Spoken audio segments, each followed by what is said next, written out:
Gabon, martxoak 16 dugu gaur eta gaurkoan Hector Gómez PSOEk diputatuen kongresuan duen bozeramaileak esan du Pedro Sánchezen gobernuak bete egingo duela defentsako gastua handitzeko konpromisoa beste talde batzuen iritziak alde batera utzita gobernukideen eta alderdi parlamentarien gaitzespenari erreferentzia eginez. Unidas Podemosek beraldetik gastu militarraren igoera baztertu egin du gizartearen erantzunak lehentasuna izan behar duela uste baitu eta era berean EH Bilduk, Esquerra Republikanak, Mas Paisek eta Espainiako gobernuko bestekide parlamentario batzuek Pedro Sánchezen iragarpena gaitzetsi dute eta herritarren lehentasunetan gehiago zentratzea eskatu diote. Artean ziurtzat jo daiteke Rusiak ezarritako baldintzetako bat onartzetik oso gertu dagoela. Kiev NATOko kide ez izatea alere Ukrainako presidenteak bere herrikideei eskatu zien euren herrialdean konfiantza izateko eta aldi berean laguntza militarra areagotzeko galdegin zion NATOri bereziki aireko flotari dagokionez. Energiaren gaian nahiko argi dira eta Europatik estatutik etorri behar dute eta behin baino gehiotan aipatu dugu lehen egingo deguna da elektrizitatea eta gasaren kostoa nolabait desakoplatzea eta horrek ekarriko luke nolabait beherakada bat eta suposatuko luke lasaitasun pixka bat sektorean, hemen asko daude baita ere energia erabiltzen dutenak eta horrek asko suposatzen du, baina nola eragin gasoilaren kosteak duen eragina gure sektoreetan, batez ere arrantza sektorean. Hor minimisak erabiliz eta diru laguntza berezia, finantzak eta berezia nola martxan jarri proposatu diegu, aztertzen aritu geha eta alik eta azkarren jaurlaritzatikan saiatuko geha horrelako neurri bat aktibatzen. Eta gero beste alde batetikan aipatu duguna hainbatetan COVID-arekin sortu zen marko temporala eta estatuko diru laguntzak bezala ezagutzen direna iriki egintzaien aukera eta zentzu horretan aurreko urtean jarri genitun diru laguntza zuzen batzuk proposatuko da eta lehendakaria berak aipatzen zuen igandean konferentzian marko temporal hori zabaltzea eta gerraren eraginez sortu denari nolabait eraman ahal izatea horrelako diru laguntzak. Euskal Herria Bilduk aldiz gerraren ondorio ekonomiko ez jakitun batzorde berezi bat eratzearen proposamena aurkeztu du goiz honetan, bihar eztabaidatuko dena. Ekonomia baterako prestatu behar dugula esaten entzun dugu Urkullu lehendakaria, ematen du modu horretan herritarrei murrizketak pairatzeko eta gerrikoa estutzeko prestatu daitezela esaten ari dela. Guk ordea argi dugu gerraren ondorioen zama hori guztia ezin dugula herritarren eta enpresen bizkar utzi, ze zama jasanezina da. Gerraren ekonomiaren aurrean guk bakearen, babesaren eta segurtasun bitalaren ekonomiaren alde egiten dugu. Ekonomia babestu, enplegua babestu, diru sarrerak babestu, energiarako sarbidea bermatzearen alde egiten dugu, ongizatea bermatzearen alde eta gutxieneko diru sarrera batzuk bermatzearen alde. Babes eta ziurtasun espazioak bermatzea tokatzen zaigu ardura politikoak ditugu noi. Arduratik, elkarlanean, herri bezala jarrera proaktibo batekin aritzea tokatzen da orain. Herri bezala aritzea eta horregatik uste dugu ezinbestekoa dela bihartik aurrera proposatu dugun batzorde berezi hori lanean jartzea. Hego Euskal Herriko garraiolarien grebak 3. eguna izan du gaur eta horreko bietan bezala Bilboko portuan ari da gehien nabaritzen. Bertan diharduten garraiolari gehienak greba egiten ari dira eta oso mugimendu gutxi dago dena den, giro lasaiagoa izan da gaurkoa. Garraiolarien grebak 3. eguna du gaurkoa. Erregaien prezioaren garestitzeari ezin diotela aurre egin salatzen dute. Bart Iruñean egin dute protesta eta gaur Gasteizen egin dute. Nafarroako gobernuari eta Eusko Jaurlaritzari neurriak eskatu dizkiete. Eta eskatzen ari gena da administrazioari babes pixka bat, ez? Urtetan bestaldea behiratu du, garraian zeuden jokabide makur eta egoera larrien aurrean. Eta iritsi da momentu batera, garraiolariak geldi ez daude bakarrik deialdi hau dagolako. Bestela ere, askori o gehienei euskeria irabazteko ez dien merezi lanean aritzeak ere ez. Erregaiaren prezioaren igoera ez ezik bidezariak ere izan dituzte hizpide. Guretzat iruditzen bidezkoa, errepide mantenua izatea, garraioaren bizkarretik ordaintzea, ez? Grebaren oihartzuna handitzen doa, oraindik patronal handiek ez dute bat egin, baina atzo Transesport Bilbaoko kide asko gehitu zitzaizkien. Erantzuna handia izan da, egoera jasangaitza da, oso larria da, eta, Hasiera batean, Hego Euskal Herrian, 3 sindikatuak eta Tradizna Nafarroako garraio sektoreko patronetako batek babestu zuen garraioaren defentsarako Espainiako plataformak eginiko deialdia. Bilboko portuan ari da gehien nabaritzen greba. Bertan diharduten grebalari gehienek grebarekin bat egin baitute. Hala ere, gaurko giroa lasaiagoa izan da. Ez baita piketerik egon sarreran. Hori bai, arrantzan izan du eraginik nabarmena grebak. Inguratze sareak erabiltzen dituzten arrantzaleak ez baitira itsasoratu 3. egunez jarraian. Erregaien presioaren garestitzea azalatu dute. Espainiako gobernuak martxoaren 29an tartean gasolinaren presioak jaisteko konpromisoa hartu du. Hala ere, garraiolarien ustez soluzio konjunturala da. Eta grebez gabiltzala, Arabako adinekoen egoitza pribatuetan grebara deitu dute martxoaren 30erako. ELA eta LAB sindikatuek deitu dute lan ustera. Salatu dute langileen lan baldintzak prekarioak direla eta patronala negoziazioa blokeatzen ari dela oraindik ere. Aldarrikapen ugari izaten ari dira adineko egoitzei begira, batetik Arabako egoitzen langileek grebara joko dute hilabete amaieran negoziazioen blokeoarekin amaitzeko eta langileen lanbaldintza duinak exigitzeko. Bestetik, babestu elkartearen arabera, egoitzetako erabiltzaile gehienak ez ditu Osakidetzak artatzen eta hain zuzen ere privatizazio hori salatu nahi dute larunbatean egingo duten elkarretaratzean. Arabako adinekoen egoitza pribatuek, ELA eta LAB sindikatuek deituta greba eguna izango dute martxoaren 30ean, negoziazioen blokeoa amaitzea eta langileen baldintza prekarioekin amaitzeko hitzarmena exigitzeko. Izan ere, 3 urte baino gehiago joan dira Arabako egoitza pribatuek langatazka hasi zirenetik. Araban sektoreko lehen hitzarmena lortzeko negoziazio mahaia sortzea eskatzen zuten langileek, baina ordutik patronalak negoziazioa blokeatzen jarraitzen duela salatu dute ELA eta LAB sindikatuek. Egoera horren aurrean, martxoaren 30ean grebara jotzea erabaki dute ezinbestekotzat jo baitute mobilizazioa eta protesta dinamikak berriro aktibatzea.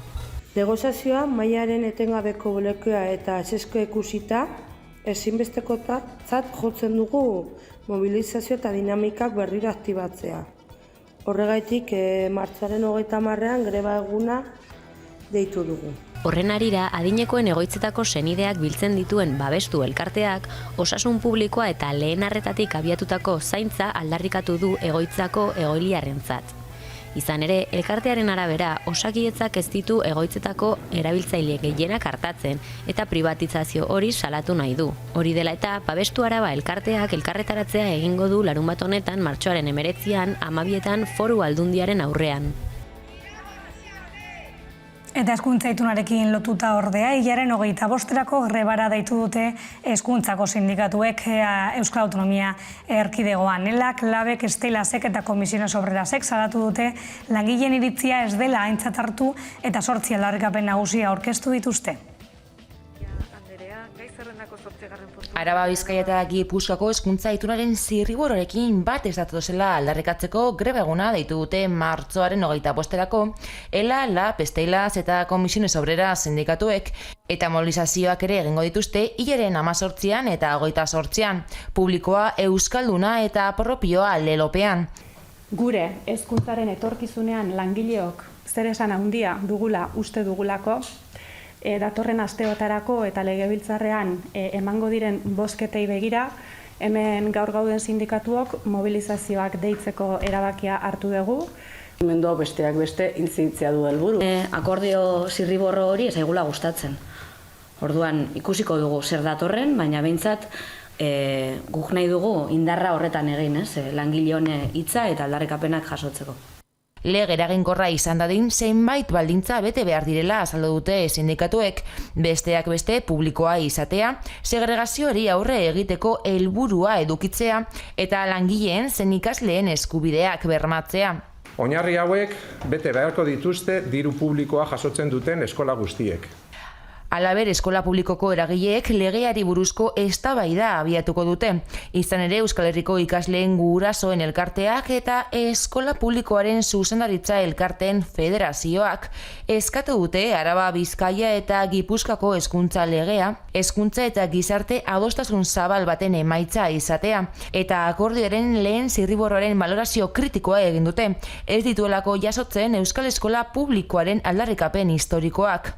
Bien bitartean, Iñigo Urkullu Eusko Jaurlaritzako lehendakariak uste du ez dela grebarako unea. Elkarrizketarako eta ekarpenak egiteko unea da. Oraindik lege asmorik ere ez den hezkuntza hitzarmenaren bitartez oinarriak finkatzeko. Bestalde, Elkarrekin Podemos IU taldeak akordioa lortu du Eusko Jaurlaritza osatzen duten bi alderdiekin. Legebiltzarrean izapidetzen ari den etorkizuneko hezkuntza legearen oinarrien inguruan. Eta hizkuntza hizpide, euskarak, galegok eta katalanak presentzia handiagoa izango dute Netflixen 2022. Urtean. Plataformak 70 ikus-entzunezko inguru txertatuko ditu hizkuntza hauetan. Aurrera pauso bat da, baina adierazi dutenez ez da nahikoa. Euskarak, galegoak eta katalanak presentzia handiagoa izango dute Netflixen 2022an. Plataformak guztira 70 ikus-entzunezko inguru txertatuko ditu 2022ko katalogoan, eta pizkanaka jarriko ditu eskuragarri. AEB-tako konpainiaren asmoa da urtez urte sorta hori handitzea. 2022an txertatuko dituzten ikus-entzunezkoetan nazioarteko film eta serieen 600 ordu azpititulatuko dituzte eta 60 ordu bikoiztu. Euskaraz 200 ordu azpidatziko dituzte eta 20 bikoiztu. Jakinarazi dutenez, bikoiztutako ordu horiek aurrei zuzendutako edukiak izango dira. Netflixen eduki propioak hain zuzen ere. Netflixek berak ere alegin bat egin du eta legebidetik etorri daitezkeen beste behar izan batzuei edo derrigortasun batzuei itxaron gabe bere neurriak hartu ditu. Joan den astean jakinarazi zizkigun eta badakitegun hauetan euskal komunikabideekin harremanetan jartzekoak zirela hoien berri emateko. Danok dakigu gure gizartean zenbaterainoko kontsumo maila duen Netflix plataformak eta bere kasa eta bere borondatez honen moduko erabaki bat hartzea oso garrantzitsua da euskarak ikus-entzunezko aisialdian ere bere presentzia eduki dezan. Gaur egun Netflixek 5.549 film eta serie eskaintzen ditu Hego Euskal Herrian. Euskaraz dauden bakarrak dira Handia, Errementari eta Blakiz Beltza. Ingurumenarekin lotuta gainera, Epeleko zabortegia berriz irekitzeko akordioa lortu egin du Debagoienako mankomunitateak. Bergarako Epele zabortegiak hondakin industrial ez arriskutsua jasoko ditu berriro ere 2 urtez itxita egon ondoren. Debagoienako mankomunitateak eta Eusko Jaurlaritzak adostutako akordioaren arabera, 497.000 tona hondakin jasoko ditu zabortegi honek. Hortaz, Epeleko zabortegiak ez du edukiera handituko duena mantendu baizik. Alegia, 324.000 metro kubiko pasatxo, ia 1,5 milioi tona hondakin. Zaldibarko, Mutiloako eta Larrabetzuko zabortegiak itxi ostean hondakin industrial ez arriskutsuak eta eraikuntzakoak biltegiratzeko Euskal Autonomia Erkidegoak duen arazoari behin-behineko irtenbidea ematera dator Epeleko zabortegiaren irekiera. Azterketa geoteknikoak egin ostean jasoko du hondakindegiak ateak berriro irekitzeko baimena. Zabortegiaren kudeaketa Debagoienako mankomunitateari dagokio, baina Eusko Jaurlaritzak ordainduko du berriz ere martxan jartzeko beharrezkoak diren 2 milioi euroko egokitzapen eta mantenimendu gastuak. Atzera begira jarri zabortegia 1993an ireki zuen Debagoienako mankomunitateak, eskualdeko hondakin industrial gildo ez arriskutsua jasotzeko helburuarekin, industrian edo eraikuntza sortutakoak. Izaera publikoa du eta horren bestez negozia egiteko inongo asmorik ez zuela azpimarratu du mankomunitateak. Urteak pasala ordea egoera aldatuz joan da. Jaurlaritzak Epeleri jartzen zizkion baldintzak gero eta zorrotzagoen ondorioz eta zerbitzuaren kostuen gorakadaren aurrean eskualdeko erabiltzaileak beste isurtegi batzutara joaten hasi ziren. Galera ekonomikoek zabortegiaren itxiera eragin zuten 2018an. Etzen erabateko itxiera ordea gerora ere garbigunetako zenbait hondakin ara bideratu baitziren. Mantenimendu kostu handiek azkenean 2008an behin betiko ista bultzatu zuten. Orain baina Zaldibarko hondamendiaren ostetik Jaurlaritzak interes agertu du itxitako zabortegian eta berriro irekitzeko akordiora iritsi dira. Gainera gaur Roian Eder Euskararen etxean Gasteizen urak aske dokumentala proiektatu egin da. Bego Zubiaren lanak larrialdi klimatikoa du ardatz eta gaurko egoera zein den ezagutzera ematen du. Aktualitate handiko lana ikusteko aukera da hau, baita istorioa eta izaera oso berezia duten naturgune paragabeak ezagutzeko ere. Urak aske dokumentala gaur proiektatuko da arratsaldeko 7etan Roian Eder Euskararen etxean. Dokumentalak natura berreskuratzeko helburua izan duten 2 urtegien desustapen berri ematen du. 2 urtegiak zergatik uztu diren eta lanen inguruan egindako ikerketak ere ezagutzera ematen ditu. Urtegietako bat Nafarroan zegoen Artikutzan, oso ondo kontserbatutako baso natural baten erdian. Donostiako udalak edateko ura hartzeko eraiki zuen bere garaian eta azken urteetan erabilerarik ez zuen izan. Bestea Normandiako bezinsekoa zen, han hidroelektrika bat zegoen eta ustiak eta baimena bukatu zitzaionean Frantziako gobernuak ibaia berreskuratzea erabaki zuen. Eluiarren egitekoetako bat zientziaren divulgazioa euskaraz egitea da, eta ulertu genuen natura berreskuratzeko Europan egin diren 2 lan horien berri ematea interesgarria zela. Begi belarri ikusentzunezkoen zikloaren bitartez euskaraz egindako film dokumentalak eskaintzen dira hilean behin, urritik maiatzera. Emanaldi guztiek bi atal dituzte, alde batetik dokumentalaren proiekzioa eta beste aldetik zuzendariarekin, protagonistarekin edota gaiarekin loturiko islariekin solasaldia egiten da. Donostiara igarota, inongo margenik gabe utzi kaleratu dituzte Donostiako Ategorri eta auzoan ustu duten etxean bizi ziren errentariak. Ez diete haien ondasun eta bestelakoak jasotzeko denborarik utzi eta ertzaintzako agenteen eta haiei babesa adieraztera joan diren bizilagunen begiradapean irten behar izan dute etxetik. Honaino gaurko albistegia, jarraian gaur eguerdian Joseba Sanz ongitorri errefuxiatuak elkarteko eta gerra hemen hasten da dokumentalaren zuzendariari egindako elkarrizketaik izango duzue ikusgai horren bueltan, solasaldia izango dugu gurean, orain arte. Kaleratzerik ez! Ez, ez, ez! Kaleratzerik ez! Ez, ez, ez! Kaleratzerik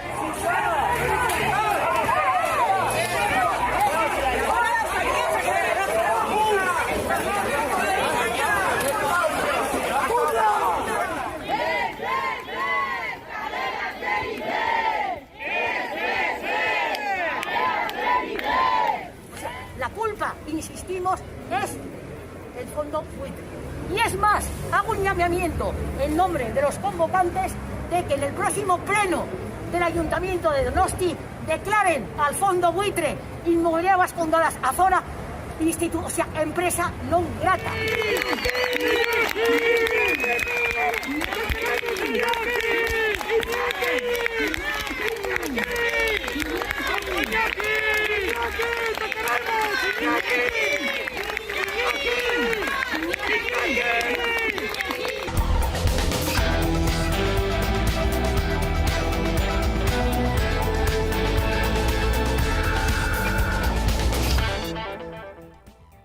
Eta gunero legez, elkarrizketari tartea irekiko diogu, eta horretarako gaurkoan gurekin daukagu Joseba Sanz, ongitorri errefuxiatuak taldeko kidea, eta baita ere gerra hemen hasten da dokumentalaren zuzendaria. Eguerdion eta ongi etorria. Eguerdion, mila esker.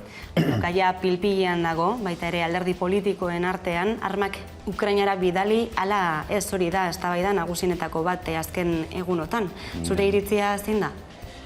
Bueno, nire etxea nik behintzat argi daukat ez dugula armak bidali behar, eta horrekin bakarrik lortuko duguna da konfliktoa elikatzea eta luzatzea, eta Rusiaren indarrak ikusita ez dut uste Ukrainiak daukanik inolako aukerarik gerra irabazteko. Orduan, konfliktua luzatuko dugu, hildako gehiago egongo dira, eta oso gatazka odoltsua izango da azken finean, ez? Beraz, esan daiteke, tentsioaren gorakada bat ere egon daitekeela armak bidali ondotik, ez da? Dagoeneko armak badiraan, Europar Batasunak bidalitakoak, baina orain zer espero daiteke hemendik aurrera? Ja, ez dakigu zer gertatuko den, baina nire ustez negoziazioaren bidez edo diplomaziaren bidez konfliktoa nolabait konpondu beharko litzateke, baina ez du ematen halakoa gertatuko denik. Orduan nire ustez ni ez naiz analista, baina nire ustez konflikto luzea eta odoltsua izango da, esan dudan moduan, bai. Dagoeneko Europar Batasuneko arma batzuk Ukrainian daude, Espainiar Estatuak bidalitako batzuk ere. Gainera Espainiar Estatuak armak bidali ditu hain zuzen ere bakearen aldeko funtsaren bitartez. Zenolako irudikapena duzu, zenolako hausnarketa egiten duzu erabiltzen ari diren terminologiaz? Bai. Bueno, komunikabideetan orokorrean badago halako gerra propaganda bat, ez? Edo sortu da marko beliko humanitarismoarekin lotuta ere, jendea nolabait konbentzitzeko.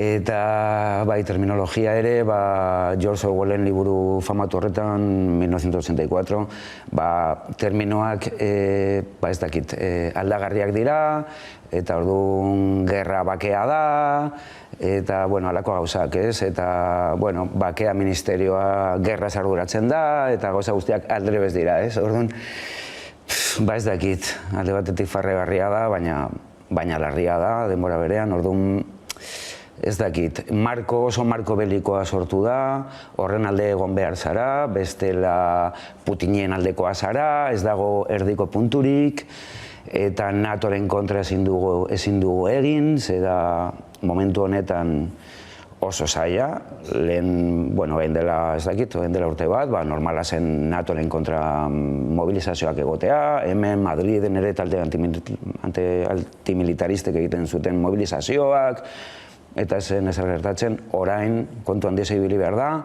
ze bestela Putinen aldekoa zara. Eta, gerra hau hasi duena Vladimir Putin da, baina egoera geopolitiko komplexua dago. Eta NATO egon da, azkenengo hamarkadetan, ekialderantz mugitzen eta mugitzen, eta hori badakigu marra gorria zela Putinentzako, eta azkenean gertatu behar zena, horrela ikusita, ez dakit. Hori da nire ikuspuntua edo. Testuinguru honetan agintarien aldetik ez dugu entzun gerraren aurkako mezu argi irmorik edo koherenterik. Gizartean ez dakit desberdin den egoera, nola ikusten ari zara jarrera antimilitaristak eta antibelizistak? Bai, lehen momentuan nik uste dut jendea orokorrean eta bai kolektiboetan jendea zegoen apur bat, ez dakit nola esan, galduta. Orain nik ikusten dut pertsona eta kolektibo asko oso ikuspuntu zentzuduna daukatela, eta ja hasi dira esaten gauza normalak, adibidez Rusiarekin ez, baina NATOrekin ere ez, edo errefusiatuak baina guztiak, ez bakarrik errubioak eta begi urdinak dituztenak, baizik eta denoi eman beharko genioke asilo eskubidea, eta gauza horiek ez. Orduan, ez dakit, momentu komplexua da, baina badaude ahots batzuk, halako gauzak esaten dituztenak, eta nire ustez, baina gobernanteek ez, gobernuek ez. Gobernuek daukate, pentsaera bakarra, eta gerran gaudela ematen du, modu batean bagaude, ze hor dago NATO eta hor dago Errusia, eta gu parte honetan gaude, geografikoki, baina ideologikoki ez genuke, ez ginateke parte horretan egon behar, ez? Gerrak eta industria militarra, termino bi horiek, lotura ezinbestekoa dute elkarren artean, eta premisa horri tiraka azpimarratzen duzue, ez da, baina eta berriro ongi-etorri errefuxiatuek taldetik, Ukrainako, Afganistango, edozein munduko puntuko gerretan, oinarrian hori dagoela, ez da? Eta negozioa gure herrian bertan ere hasten dela, aipatu zenuen eta salatu zenuen gerra hemen hasten da dokumentalean. Bai, hala da. Horren dela ja 2 urte, atera genuen dokumentala, ongi etorri refuxiatuak taldeak ekoiztuta, edo bere laguntzarekin, baina eta salatu nahi genuen Euskal Herrian ekoizten diren armak eta horrekin egiten den negozioa, ez? Eta dena zen Ignacio Robles zuhiltzaileak uko egin ziolako arma kargamendu batera Bilboko portuan, Santurtziko portuan, ez? Eta horregatik jakin genuen hemendik bidaltzen zirela armak Saudi Arabiara Yemenen erabiltzeko populazio zibilaren kontra, ez? Eta hor hasi zen dana, hor hasi zen guztia, hasi ginen ikerketa egiten, eta nolabait jakiten, nik ere ez nekien hemendik arma asko ekoizten direla eta saltzen direla. Eta zer suposatu zuen 2017 urte horretan, Ignacio Robles zuhiltzaileak uko egin izana Bilboko portutik arma horiek eramatera. Zer suposatu zuen ezazko horrek? Lehen momentuan harrituta geratu ginen, ez genekien bidaltzen ari zirela armak Saudi Arabiara. Gero ja ikerketa hasita, gure taldean, gure batzordean, ongi etorri refuxiatuak taldearen barruko batzorde berezi batean, gerra hemen hasten da izena duena ere. Horaz eginen ikertzen eta ikusi genuen bidalketa horiek zirela hilero, edo batzuetan bi aldiz hilean, ez? Eta Saudi Arabiako itsasontziak etortzen zirela maiz Bilboko portura arma garraiatzera. Eta kantitateak oso handiak zirela. Adibidez, 2016 eta 2017 artean, 12-14 hilabetetan bidali ziren 14.000 tona bomba. Hori da, egunero, media egiten, egunero 30 piku tona. Eta hori da, Ignacio Robles zuhiltzaileak beti esaten duena, Gernikako bombardaketan erabili zen guztia 30 piku. Tona ziren. Gu egon gara bidaltzen urte batean zehar, egunero Gernika bat Yemenera, ez? Orduan, bai. Gaurkoz ere oraindik jarraitzen da Bilboko portutik armak eramaten? Ez, lortu genuen, lortu, bai, kolektibo ezberdinak, ez bakarrik ongi etorri refuxiatuak edo gure batzordeak, baizik eta feminista taldeak, eta, egia esan, portuan egindako manifestazioa handiena feministek ditu zuten, eta 1000 piko pertsona egon ziren, eta gehienak emakumeak. Eta beste talde batzuk, Greenpeace ere, hasi zen kanpaina horretan, eta gure batzordean sartu zen, Bilboko Ken Mok talde antimilitarista ere gure batzordean dago, eta hor egon zen ere, hor mobilizazio handia egon zen, eta lortu genuen Bilbotik alde egitea. Hori da parte ona, eta, ni dokumental halako dokumentaletan lehenengo aldiz ikusi dut, nire dokumentala da, ez, baina, edo gure dokumentala, baina lehenengo aldiz, nolabait, garaile irtezen gara, ez, lortu dugu Bilbotik alde egitea. Beste aldea da, jarraitu zutela kargatzen armak Santanderreko portuan. Orduan hor ere badago talde bat, refuxiatuekin lan egiten duena, eta baita ere armen kontra, eta joan ginen ara, eta egon ginen, eta gaude haiekin lan egiten, baina, zaila da guztiz gelditzea, baina, lortu genuen Bilbotik, armak Yemengo populazioa bombardatzeko, ez ateratzea, eta, kriston, ez dakit, kriston posartu genuen, bai. Lorpen hori dagoeneko beraz oinarrian, baina enpresak, arma enpresak hemen egoten jarraitzen dute, Euskal Herrian, hemen bertan. Zenolako armak ekoizten dira Euskal Herrian? Bai, Euskal Herrian oso onak gara armak egiten, betidanik. Hasi ginen Eibarren eta Plasencia de las Armas, izena hori du, Solaluzen, eta lehen egiten ziren espatak eta armadurak eta 16. mendean. Gero hasi ziren ja arkabusak eta alako zuzko arma primarioak egiten, eta gero ja arma korta ditzen dana, pistolak, Eibarren batez ere, gero joan ziren batzuk Gernikara eta Astra sortu zuten, Astra and Company, eta hortik gero famili bat joan zen, Esperanza joan zen Marikinara. Gaur egun hortik bakarrik geratzen da Esperanza and Company, Esperanza y Compañía du izena, Markinan, eta oraindik morteroak egiten dituzte, granadak morteroentzako, eta saltzen dituzte herri ezberdinetara. Baina, prozesu horretan, hori bakarrik geratzen da, ez dakit arma edo bomba zaharrak egiten. Baina gaur egun egiten dana da goi teknologiako gauzak. Navegazio sistemak misilentzako, Getxon egiten direnak, Zener enpresak egiten ditu, batez ere hori software eta navigazio sistemak, ITP Zamudion dago, eta egiten du Eurofighter gerra hegazkinaren motorrak, oso propulsore edo motor handiak, eta ITP-en egiten dira, Zamudion. Gero Arnobak Gasteizen egiten ditu hegazkin eta helikoptero gerra, hegazkin eta helikoptero ezberdinen parteak, komponenteak, ze gaur egun Europako proiektuak dira, eta parte batzuk egiten dira Euskal Herrian, beste batzuk Alemanian, eta bar. Eta gero Zapa dago Andoainen, hori bada ere enpresa zaharra, eta, bueno, zuzendaria da Aperribai, Errealeko, hau tema polemikoa da, Errealeko zuzendaria dena da ere zuzendaria, edo izan da zuzendaria, orain zuzendari batzordean dago Zapan, eta hori egiten dituzte transmisioak tanke eta blindatuentzako.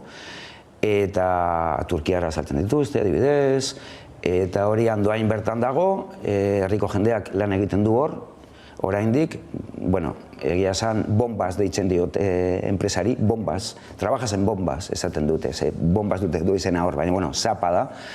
Eta adibidez, Zapak egiten ditu transmisioak esan dudan moduan, eta adibidez, Turkiako otokar enpresa badauka tanke bat, Tulpar deitutakoa, eta tanke horren transmisioa Zapak egiten du, eta tanke horiek erabili dira kurdoen kontra. Erabiltzen ari dira kurdoen kontra, ez? Hori da ejemplu bat.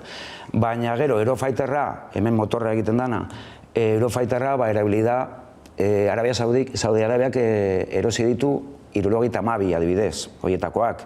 Eta Erresuma Batuak erabili du Sirian, orduan, bueno, hemen egiten dana erabiltzen da konfliktu askotan.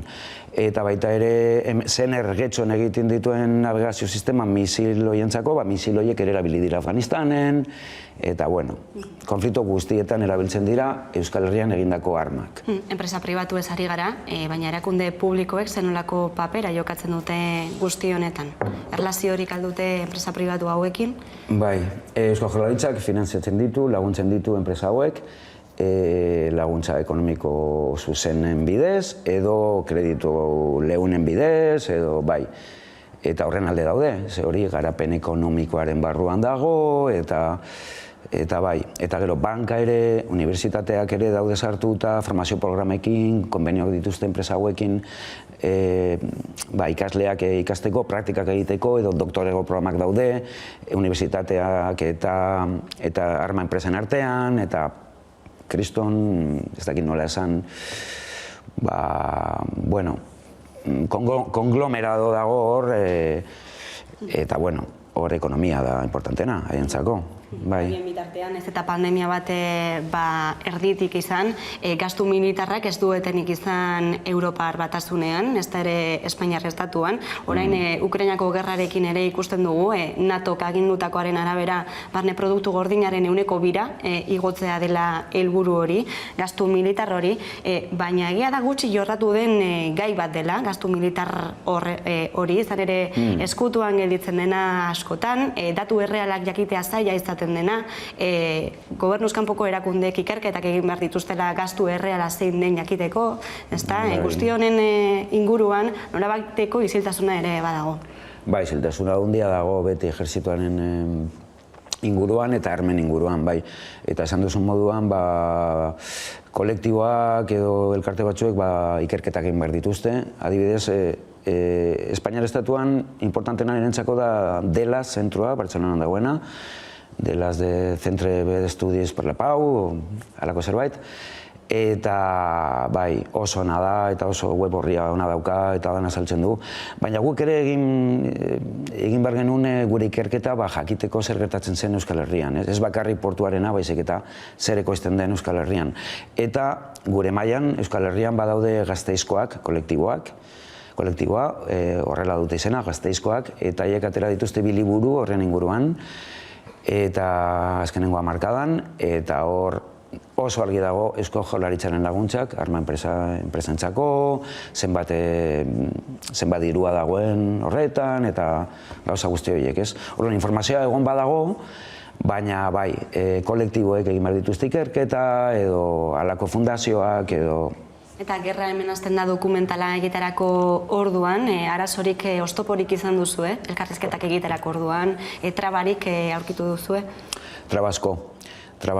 Adibidez, Eusko Jaurlaritzaren partez, ez dugu izan inolako feedbackik, ez dugu izan erantzunik. Bai, izan genuen elkarrizketa bat Jonan Fernández eta Monika Hernando giza eskubide sailekoak. Eta lehen momentuan pres agertu ziren, dokumentalan agertzeko, baina gero ja grabatzeko momentuan ja ez ziren pres, edo, bueno, ez dakit, dilazio maniobra edo egin zuten, eta azkenean ez zen posible elkarrizketa egitea. Ze hor agintzen duena ez da giza eskubide saila, da Arantxa Tapiarena, garapen ekonomikoa eta azpiegiturak, eta hori departamentu horrek da boterea daukana, edo presidentzia azken finean, baina ez zen posible izan. Unibertsitatean ere ez genuen lortu etika batzordearekin hitz egin, bai emailiz, telefonoz, baina ez zuten parte hartu nahi dokumentalean. Bankarekin gauza bera, eta enpresekin, arma enpresekin, saiatu ginen, baina ez dute hitz egin nahi. Orduan hitz egin genuen langile hoiekin. Bai, enpresa hauetan egon Astran edo beste enpresan egon diren langileak. Eta gehienak zeuden nolabait esateko, ez zeuden oso pozik bere iraganaz, ez? Bai, eta salatzen zuten baita ere enpresan sartzerakoan ez zutela informazio osoa, ez? Gerora, konturatu zirela zertarako erabiltzen ziren sortzen zituzten pieza horiek eta konturatzerakoan erabaki batzuk hartu zituztela batzuek behintzat. Bai, lehen momentuan zaila da jakitea, ze egiten ari zaren, nora doan, baina, jakin nahi baduzu, jakin dezakezu, ez dakit. Eta badaude kasu batzuk, ze behin jakinda, ze egiten den eta ze herrientzako, uste zutela lana, bai. Ukrainako gerraz ere aritu gara gaurkoan, izan ere arma orain arte ezagutu ditugunak hortxe daude, baina baita ere mehatxu nuklearra mai gainean dago. Ez dakitzen nolako hausnarketa bideratzen duzuen honetatik? Ja, mehatxu hori egon da betidanik, gerra hotzetik, ona, ez? Baina ez genuen pentsatzen hori gertatuko zenik. Eta espero dezagun, ez gertatzea, baina egia da, ere, analista gehienek ez zutela espero gerra hau hastea, eta hasi da, orduan, bai, posibilitate hori hor mai gainean dago, bai.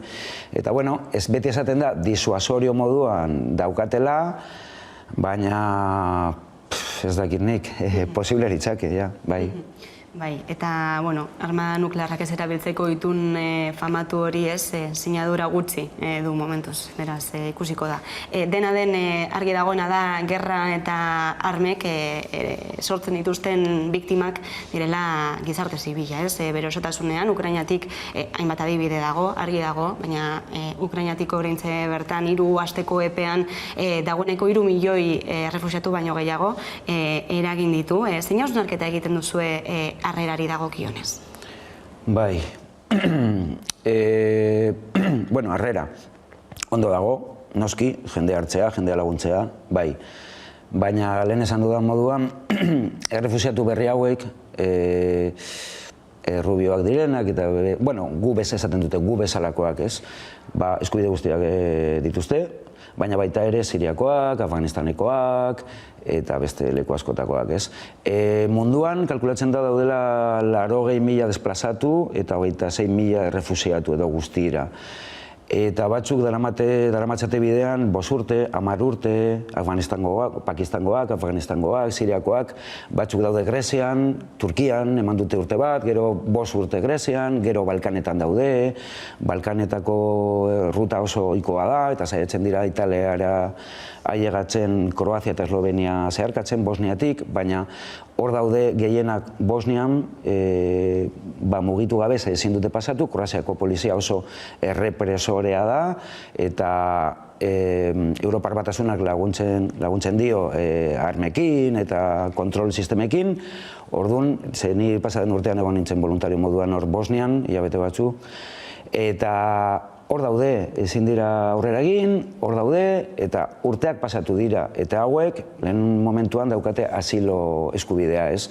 Orduan, ez da justua, eta ez da normala.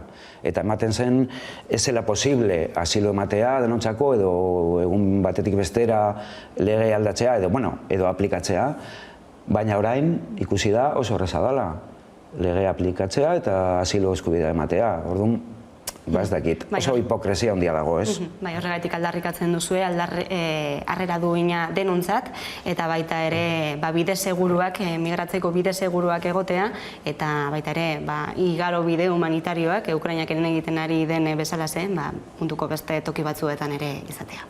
Bai, hala da. Eta zenorako babes eskaintzen diozue zuek ongitorri errefuxiatuak taldeak munduko beste tokietatik iesi batozen pertsonei?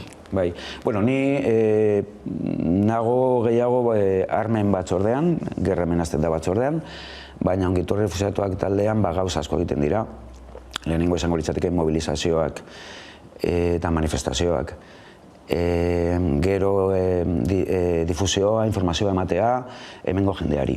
Gero, badago bulego bat alde zarrean, pelota kalean, eta horren baten da informazioa migratzailei, dauden baliabidei buruz, edo zer egin dezaketen, edo errolda kanpaina egon da oso importantea, zure etxean edo gure etxean erroldatzeko jendea, ze behar dute erroldatuta egotea, paperak prozesatzeko edo normalizatzeko behar dute errolda eukitzea. Gero biltegi batzuk daude ere, erropa emateko. Ugoldeak orain dela 2 edo 3 urte egon zen udan kriston ugoldeak jende asko etorri izan, eta momentu horietan ere ematen da janaria edo harrera prozesu bat azten da hor, laguntzeko momentu horietan.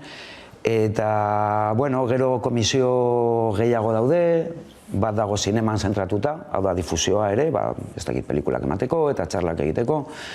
Gero gure batzordea dago, gerramen azten da, armen zentratuta eta konfliktuen ondorioetan zentratuta dagoena. Eta, ez dakit, Europako beste taldeekin ere harremanak daude, eta horretarako komisio bat dago ere, gazten komisio bat dago ere, gauza asko egiten dira.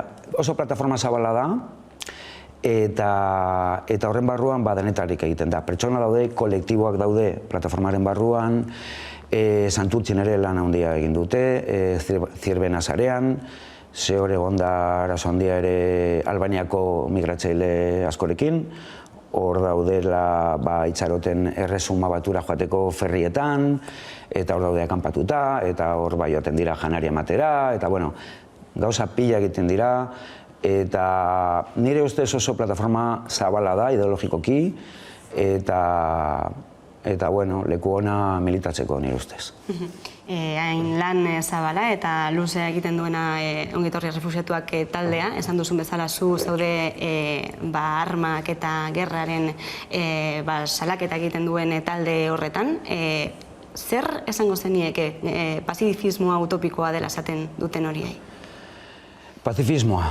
Nire ez gustatzen terminoa, egia esan. Ni naiz antimilitarista, ni insumisoa izan nintzen, noen dela asko, eta pazifismo estriktoa edo zehatza ez dakit. Nik uste dut herri guztia daukate defentsarako eskubidea, ez?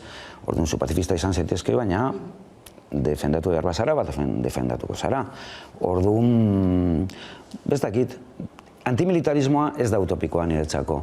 Pazifismoa, guztiz pazifismoa, agian bai, ze ikuspegi rusoniano hori jendea ona da, eta jendea ez da ona. Batzuk bai, besteak ez, eta gero gatazka baten barruan inor ez da ona. Orduan, bueno, ni ez naiz pazifista bezala, ez dut pazifista bezala definitzen nire burua, baina bai antimilitarista, guztiz antimilitarista, ze armak. Eta gainera, ez bakarrik jendea erabiltzen dira, baizik eta mendebaldeko negozio handia dela, gure negozioa dela, hori da niretzako kezkagarriena. Hausnarketa horrekin geldituko gara, Joseba Sanz, ongietorri refusiatuak taldeko kidea, eta gerra hemen hasten da dokumentalaren zuzendaria, eskerrik asko Hamaika telebistara etortzeagatik. Bale, zuei, esker.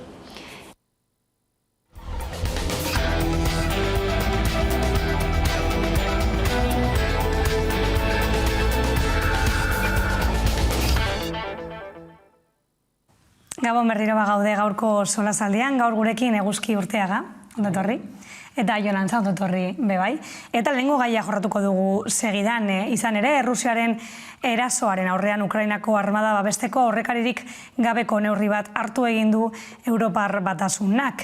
Europar Batasuneko funtsetako 450 milioi erabiliko ditu armamendua bidaltzeko eta 50 milioi erregaia eta babesteko materiala erosteko armak eta gerrak batera doazen bi termino dira, bata bestea gabe ezin ulertu daitezkeenak. Orain ikusi berri dugu Joseba Sanz, ongietorri errefusiatuak taldeko kidea eta gerra hemen hasten da dokumentalaren zuzendaria dena. Berak esan du antimilitarismoa ez dela utopikoa. Zein da zuen iritzia? Bueno, ez erantzun elkarrizketa osoa, da ez dut ikusi dokumentala, beraz ez dut kontra egin nahi, ez, gainera ez dago hemen bera erantzuteko, ez.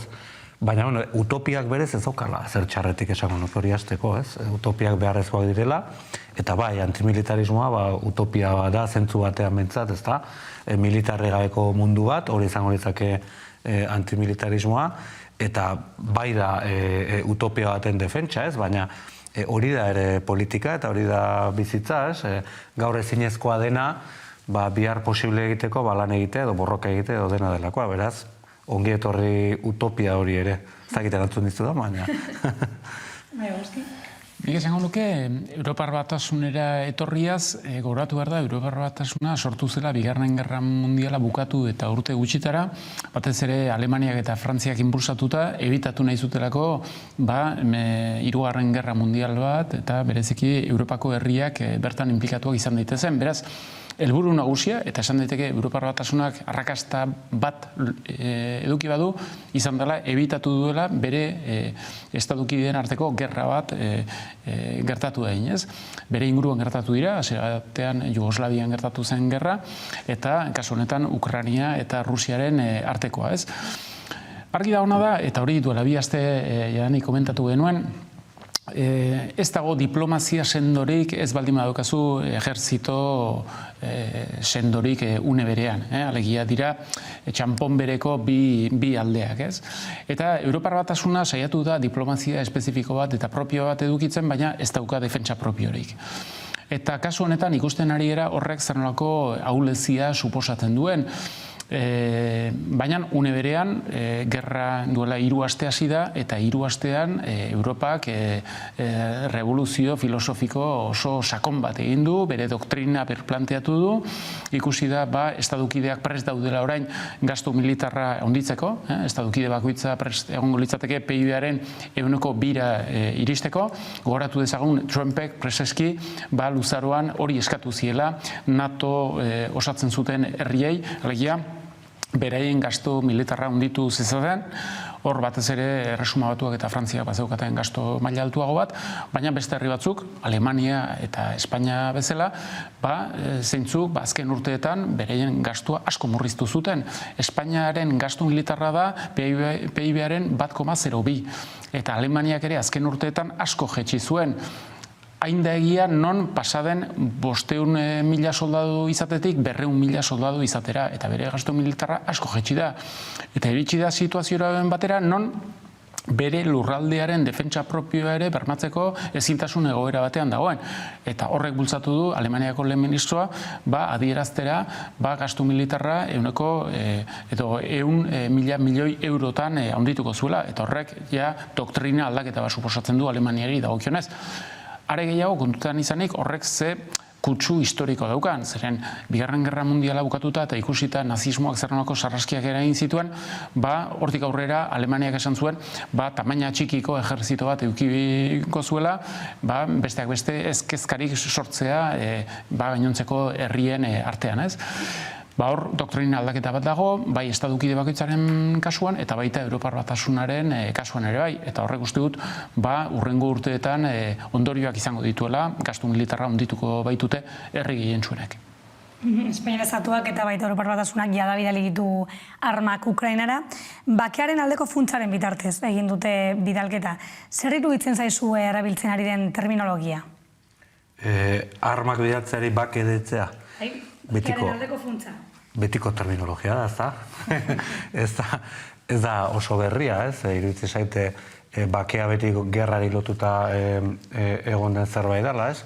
Eta hemen gutxienez Westfaliako baketik eta bar erabiltzen diren terminologiak oraindik ere mahai gainean ditugula, eta gainera erabiltzen ari garela oraindik ere 20. mendekotza ditugun doktrinak eta horrelako kontuak 21. mendeari begiratzeko. Egia da, alde batetik gauza badela armetan gastatzen den dirua, beste gauza badela defentsan gastatzen dena, asko zabalagoa da kasu horretan aurrekontua, eta horrek ikusi beharko litzake, Alemaniak 2% hori uste dut erabakiko duela, edo erabaki nahi duela bentsat hartzea, dela NATOk eskatzen duena, betidanik, eta Alemaniari ez zuzen beti eskatu izan zaiona. Merkeli beti epelkeria hori leporatu izan zaio, ez duela Alemania politiko edo geopolitiko bat egin nahi izan, eta ondorioz Europar Batasun geopolitiko bat ere ez duela egin nahi izan, ez? Baina hemen iruditzen zaite falta zaigula ere debate politikoa. Hitz egiten ari gara, eta uste ezkerrak ere norri baten akats bat ere egin duela, alegia armak bidali edo ez bidali. Eta iruditzen zait hori segurazki ez dela debatearen muin nagusia ere. Esan nahi dut, eneri galdetzen badiazu personalki armak bidali edo ez, nik nahiago dut ez bidaltzea, hori da nire iritzi personala, baina oso errez hitz egiten da. Nik ulertzen dut, herri batek autodefentsarako eskubidea daukan momentutik, armak eskatzea mundu guztiari, eta espero izatea jendeak berari laguntzearen. Ez da, orduan, oso erresa iruditzen zait ere esate armak ez, nik nire oposizia hori izan arren, baina hemen hitz egin behar da politikaz, eta hitzen behar da segurtasunaz, segurtasun kolektiboaz, Europar lurraldean behar dugun segurtasunaz. Ejertzituaren izan daiteke parte bat, ez dakit, baina Europar Batasunak proiektu bezala berezko ustez eta ustezko dituen balore horiek balio dute edo zute balio beraz segurtasun bat bermatzeko, alegia demokraziak, askatasunak, ongizate sozialak, baloroi guztiak, segurtasuna modu zabalago batean ulertuko bagenu, kooperazioak balioko lukete, zeren Europar Batasunak egia da, barne mailan politika ambigoak eduki dituela, baina egia da eguzki urteak esan duena, egia lortu duela, batez ere Alemania eta Frantzian arteko gerrarik ez egotea 80 urtean edo, eta segura ematen du horrela irango duela, baina Europar Batasuna osatzen duten potentziek, Europar espaziotik kanpora eraman duten politika ez da izan giza eskubideak han eta hemen, ez du egin geopolitika bat giza eskubideetan berdintasunean, demokrazian eta askatasunean oinarritua, eta ez gara luzatuko adibidetan, zeren asko daude, horietako bat, Jugoslavia bera izango litzateke. Ez da, ordan, nik uste dut, nik faltan sumatzen dut Europa mailako ezker bat, non debate politiko hori, armen aferaz aparte eta hortik gaindi, gainean jarriko duena. Zer momentu horretan, ez dut ikusten proposamen politiko bat, ez Ukrainiari irtenbide bat emateko, baina ez da ere Europaren segurtasunari oro har, ez da? Hor uste dut, hainbat debate mai gainean daudela, baina nasi ere egiten direla, ez? Gauza bat da, Europak eukidezan defentsa propio bat, ez? Horrek suposatzen du azken finean, ejerzito nazionalen mutualizazio bat, mando amankomun batekin, eta estrategia amankomun batekin, besteak beste, armamentuari dagokionez. Hor, aste honetan, jakin dugu, Alemaniak adierazi du 100.000 milioi euroko inbertsio egingo duela, eta orduan, diru horren zati bat erabiliko du hegazkinak erosteko. Baina hegazkinak ez dizkio Frantziari erosiko adibidez Dassaultk produzitzen ditu hegazkin batzuk munduan zehar saltzen dituenak, baina erosiko dizkio Estatu Batuei. Zergatik, NATOren baitan, karga nuklearra eraman alizateko eta disuasio nuklearra aurrera eraman alizateko, azken binean, Estatu Batuetako hegazkinak behar direlako. Orduan, zertan gehatzen da armamentu amankomunaren estrategia hori. Frantziak eta Alemaniak bazeukaten proiektu bat hegazkin militar amankomun bat eraikitzearena, baina hori ez da prest egongo 2040 baino lehenago. Orduan, hor ikusten da, bai, deklarazioetan adostasunak daude elkarrekin jarduteko, baina gero auto estrategikoak egin behar direlarik, inbertsioak egin behar direlarik, nazio bakoitzak, herri bakoitzak bere aldetik egiten ditu apustuak. Baina edozein kasutan, gai bat da ejerzito europearrena eta defentsa europearrena. Beste gauza bat da, kanpoko interbentziotan, zer-nolako doktrina eta jarrera dagoen. Eta hor ikusi da, aldez aurretik, eta historiak ematen dizkigu nahiko adibide, non herri bakoitzak, beste herri batzuekin batera nazio batuen oniritziarekin alagabe, interbentzio militarrak egin dituen. Frantziak Malin egin zuen, aldez aurretik egin zuen Libian. Gogoratu behar da ere, Afganistan eta horre ere parte hartu zuela. Eta kasu batzuetan, NATOren bitartez Kosovon egin zirelarik, nazio batuen baimenik gabe ere egin ziren jarduera militar horiek. Beraz, hor ikusten da ere, Europak eta Europar Batasuna osatzen duten estatukidek ez daukatela doktrina argirik, ez da bateraturik. Eta hor, ez da Europaren mugak babestea, da kanpoko interbentzioak egiterena. Eta gero, hirugarren debate bat da industria militarrarena. Hori gutxi aipatzen da. Horrari ere aipatzen batez ere, Europar Batasuneko herri batzuek bidaliko dituzten armamentuak ala ez. Baina hori baino askoz ere importanteagoa da Frantziak edo Erresuma Batuak hainbat herriei eta horietariko batzuk diktadurak direnei armak saltzen dizkietela eta presupuesto oso handientzako. Frantziak adibidez, Indiari saldu dizkio, Egiptori saldu dizkio, Arabia Sauditi saldu dizkio, eta badakigu armamentu horiek erabilia direla, Yemenen bombardaketak egiteko eta biztanleria zibila hiltzeko. Beraz, hor ikusten da interes estrategiko, ekonomikoak ere nahasten direla, eta orduan debate diferenteak dira, denak daude lotuak modu batean edo bestean gastu militarrari, baina desglosatzea eta bereiztea ere komeni da, zen azken binean problematika diferenteak gordetzen dituzte. Gerra bitartean, erregaien prezioaren gorakada nabarmena izaten ari da, eta egoera jasan ezina dela azalatu dute garraiolariek. Astelehenean hasi zuten greba mugagabea gainera. Entzungo dugu Tradizna, Nafarroako garraiolarien elkarteko bozeramailea, Iñaki Goñi. Jausten bada prezioa, egoera, eske gaur egun, igo da, ganden urtetik unen, 80 bat, eguneko 80 bat igo da. Eta horren, horri kentu jozu etxera gambar dugun soldata, gasolian bota behar dugu. Eta horren gaur egun, iaia hobeda, kamiona gelditzea, lanien nahitu baino. Eta hortaz da, gehien bat hortaz heldu de horre bapatian, olako geldiketa, indugun geldiketa. Gerraren ondorio ekonomikoak pairatzen hasi gara? Europak estatu Rusiari esarritako zigorren ondorit? Hor ikusi dugu bereziki energiaren prezio asko igo dela, elektrizitatearena, ikusi dugu gasarena ere igo dela, petroleoarena ere, naiz eta goratu behar den, oraindikan Errusiak bai petroleoa eta bai gasa Europar Batasunari saltzen diola inongo restrikziorik gabe. Badago betoa eta muga jarri dira, baina ez energiaren inguruan. Hori da.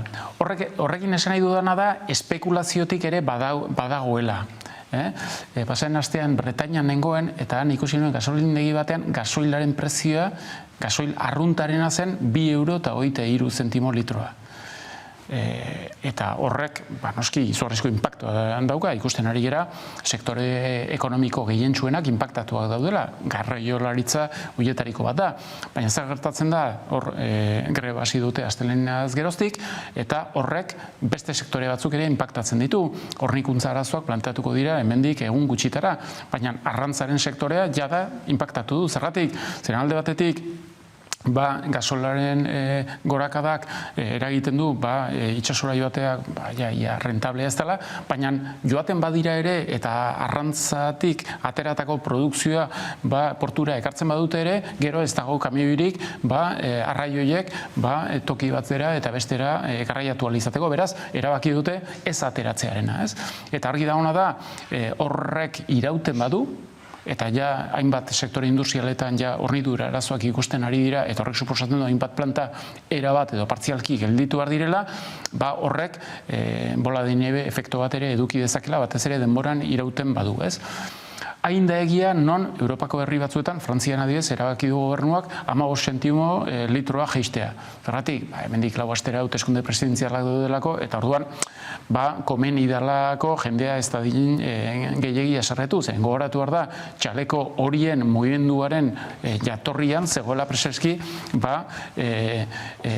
gasolinaren inguruko impostuak igo zirela, eta horren ondorioz, gasolinaren prezioa igo zela. Ez orduan, gai horiek oso sensibleak direla elektoralki eta politikoki, eta horrek esplikatzen du zergatik gobernuak saiatzen diren neurri batzuk hartzen. Sánchezen gobernuak segurazki hilabete bukaeran ere neurri batzuk hartuko ditu, momentuz ez du adierazi ze neurri mota izango lirateken, zer gertatzen da neurri horiek kostuak dituztela ere arka publikoarentzat. Frantzian kalkulatzen da 15 zentimo litroa jeisteko horrek 2.000 milioi euroko gastua suposatzen duela. Eta hori epe txiki batetaz hitz egiten ari dira. Horrelako neurri bat hartuko balu Espainiako gobernuak, horrek suposatzen du ingreso fiskalak ere gutxitu egiten direla. Beraz, debate hori mai gainean egongo da, oposizioa presioa egiten ari da, gobernuak neurriak hartu ditzan, Sánchez itxaroten ari da, Europar Batasunak ere bere aldetik neurri amankomun batzuk hartuko dituen, eta horren arabera, berak bere neurriak segurazki ajustatuko ditu. Bai, egia da, Espainiar gobernuak ere zerbait egingo duela, bai elektrizitatearen zergeak etxiko dituela, eta segurazki gehiago. Eta hemen, sakoneko galdera azkenean, Errusiari ezarri zaizkion zigorrek nori egiten dioten kalte, ezta? Errusiari berari hori garbi dago ere, ni bentsat garbi xamar daukat, Errusia prestatua zegoela puntu bat arte bentsat zigorroien parte handi bat asumitzeko, egia da, erasoa joa aurretik Txinarekin hainbat gauza ere adostuak eta zituela, ezta? Maila horretan, baina beste galdera bada, zenbateraino Europar biztanleok, Europar iritzi publikoak jasan dezaken, edo jasan ditzakeen gerraren ondorioak bere bizi mailari eragiten dioten neurrian. Eta hor bai daukagu interrogante handi bat, presio handi bat ezar dezakeena gobernuen artean, eta horrelako neurriak hartzea denan, neurri horiek ez dira neurri eraldatzaileak, ez gera hitz egiten ari gizarteko harremanak eta barra aldatuko dituztenik, edo energia sektoreari helduko saionik teknien alorran, eta bar. Ari dira gauza batzuk aipatzen horren inguruan, debate batzuk sortzen ari dira, marko batzuk bai sortzen ari dira horren inguruan, baina zerga batzuk jesteak eta bar ez du aldatzen harreman hori, ezta? Eta beraz, nik uste dut, galdera nagusiari erantzuteko orduan, nire iritzia da, pertsonalki, Errusiar gizarteak erresilientzia gaitasuna handiagoa daukala mendebaldeko gizarteak baino, eta haiek zentzu horretan margin desente handiagoa daukatela, naiz eta ondoriak beraiek gehiago jasango dituzten geronek baino, ez da. Ari gera ikusten, jada, Espainiari dagokionez, pasaren urtean inflazio tasa 6,7koa izan zen, eta orain 7,5koa da. Alegia, 2 urte batzen badituzu, 14koa da. Eta soldatak inondik inora ez dira proportzio berean hilo, eta pentsioa gauza bera. Beraz, horrek ja inpakto badauka, hainbat familia eta pertsonen ekonomia familiarrean eta pertsonalean, eta batez ere nahiko justu eta soldata eta pentsioa palak dituzten sektoreak oso afektatuak daude. Jada, gastu inkonpresibleak direnak, alegia bai ala bai ordaindu beharreko gastu horiek asumituta, familia askok zailtasun dituzte gastu horiek jada ordaintzeko. Beraz, inflazioak oso indartsua eta handia izaten jarraitzen duen heinean eta soldatak ez badira berrvalorizatzen, argi dagona da horrek tentsioak sortuko dituela eta geroz eta sektore vulnerable gehiago aurkituko direla egoera ekonomiko insostenible batean, ez? Eta gobernuak hortaz jabetzen ari dira, horregatik neurriak hartzen ari dira, ze gertatzen da neurri horiek dira oso puntualak eta epe motzekoak, ez dituzte epatu duzun bezala, energiaren prezioaren inguruko arazo estrukturala konpontzen. Zeren horrek suposatzen du inbertsioa handiak egitea eta epe luzeko inbertsioak, adibidez, energia berriztagarrien inguruan inbertsioak 25 urtean egin beharko dira eta horren ondorioak eta emaitzak ikusiko dira hemendik 10 urtera, beraz oso zaila da azken finean oso abiadura handiko demokrazia batzuetan bizi gera eta hor jendeak emaitzak eta erantzunak behar ditu oraintxe, ez? Eta lehen aipatzen zenuen erresilientzia gaitasuna. Gogoratu behar da, Errusiaren historia zein izan den Union Sobietika sortu baino lehenago, baina Union Sovietikan garaian errestrikzioak handiak izan ziren. Bigarren Gerra Mundialean gogoratu behar da, Errusian 27 milioi herritar hil zirela. Eta horiek erakutsi dute kapazitatea dutela errestrikzioak pairatzeko, jasateko eta aguantatzeko. Eta horri gehitzen badiogu gainera Putinek errepresioa areagotu egin duela, oposizioa kartzelaratu egin du, kandidatuak ez daukate aurkezteko posibilitaterik, eta horrez gain, gerra hasi denetik, azken 3 asteetan ere, kontrako posizioak publikoki adierazteak eragin dezake 15 urteko kartzela zigorra. Berrikitan, kazetari batek Errusiako lehen katean pankarta bat erakutsi du eta ja multoa jarri diote eta segurazki ondorio penalak ere ukan ditzazke beretzako, alegia oso kontrolatua dauka gizarte zibila, protesta batzuk badaude, mobilizazio batzuk badaude, baina ez dut uste Putinek boterea galduko duenik bapatean Errusiako gizarte zibila antolatu mobilizatuko delako eta iraultza demokratiko bat aurrera emango duelako.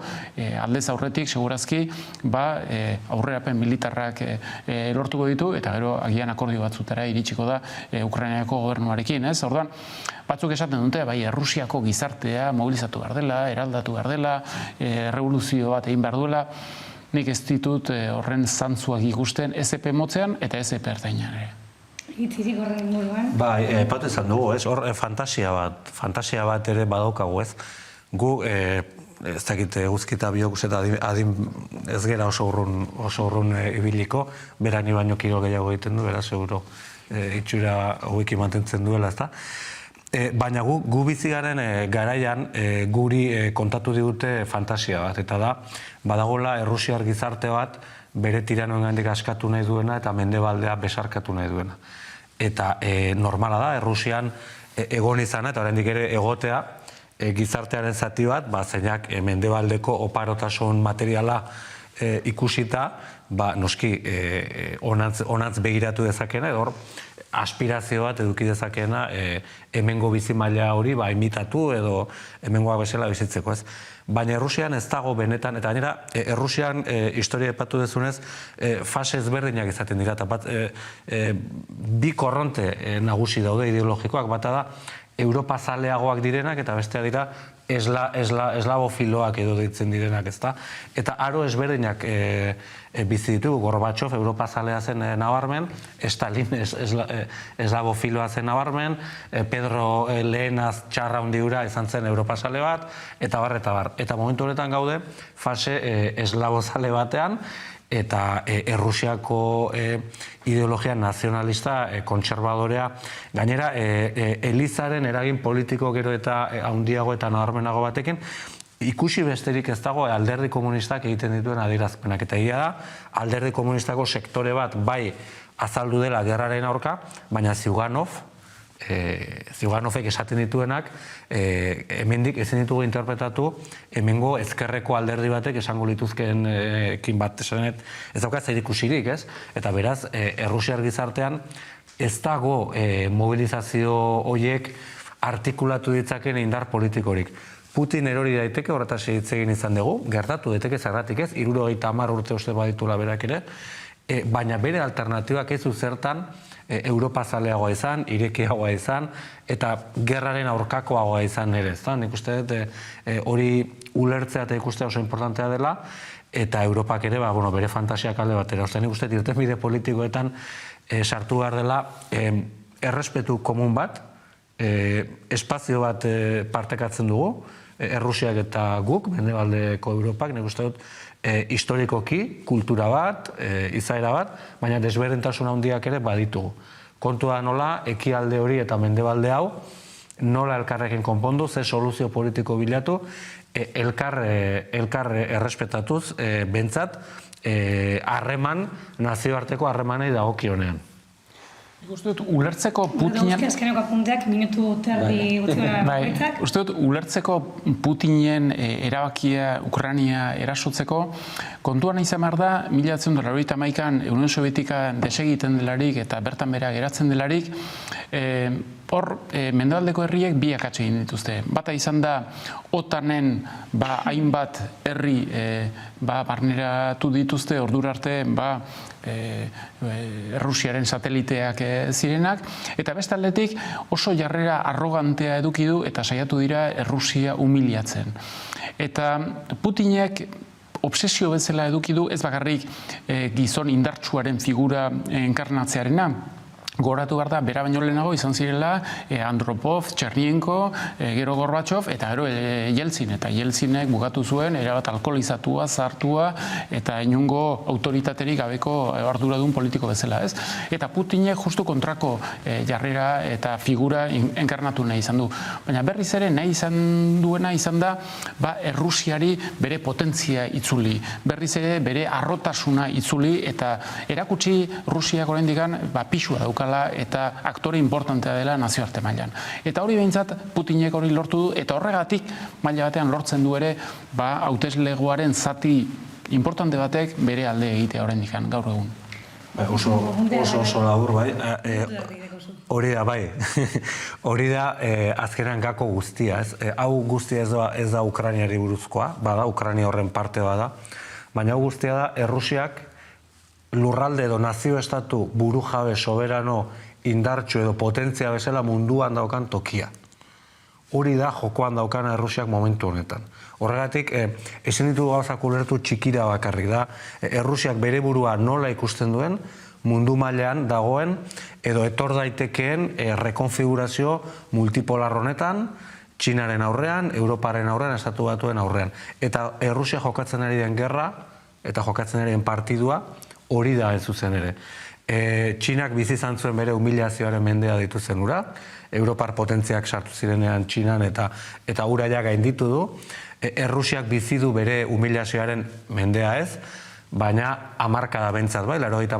hamarkada, Jeltsinen garaia humilazioaren hamarkada izan zen, eta orain dator Errusia bueltan, Errusia itzuli da, itzultzen darama 15 urte gutxienez bai, eta jokoan daukana da, zer pintatuko duen Errusiak biharko mundu horretan. Eta hori ulertu gabe oso zaila da Putinen edozen pausu interpretatzea, ez da?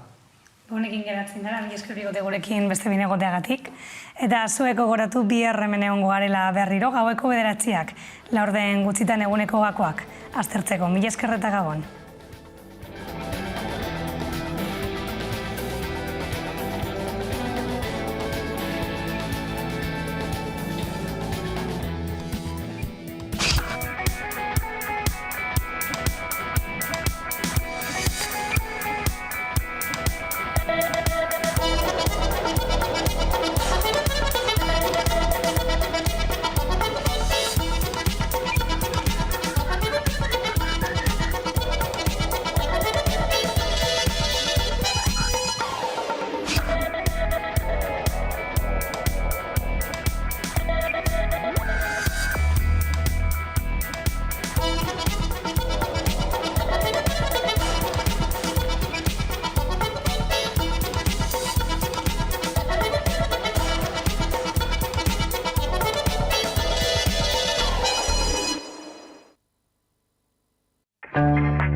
Badator korrika.